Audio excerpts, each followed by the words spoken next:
Thailand has scrapped its quarantine-free travel scheme for foreign visitors over Omicron concerns. Now, the move comes a day after the country reported its first locally transmitted case of the COVID-19 variant. Thailand had opened up to vaccinated international travellers just last month, ending nearly 18 months of strict entry curbs. Up to this point, visitors from more than 60 countries and territories were allowed to skip quarantine. They just had to get tested at the airport and spend one night at a certified hotel while they awaited their test results. The government says that it will review the border restrictions 2 weeks from now.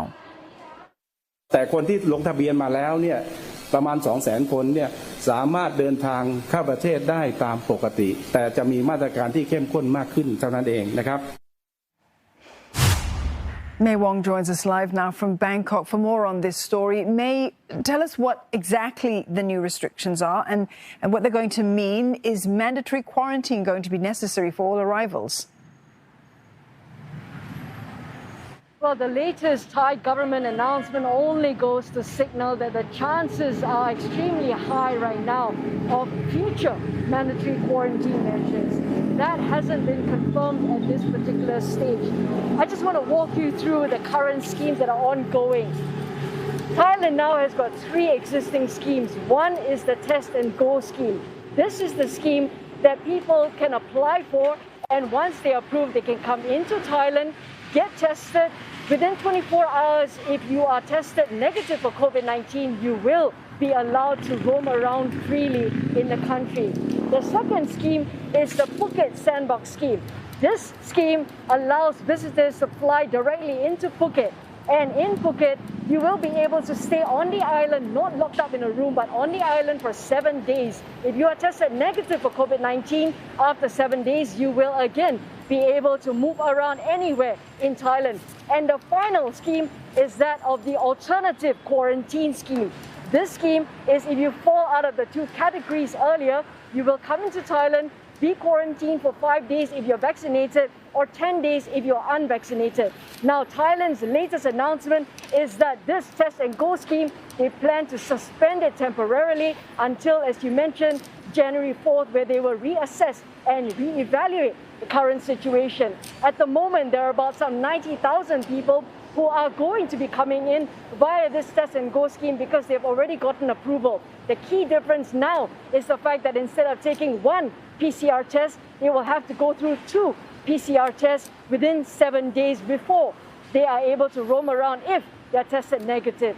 So this current scheme is going to be done away with temporarily. All this simply because Thailand feels as though there is a need to take extra precaution given the fact that we all know that WHO has warned that the Omicron variant is significantly spreading much faster compared to the earlier Delta variant. And so Thailand is left with no choice but to come up with such measures right now. And May, it is the concern over these rising cases of Omicron that's forcing Thailand's hand despite its efforts to reopen.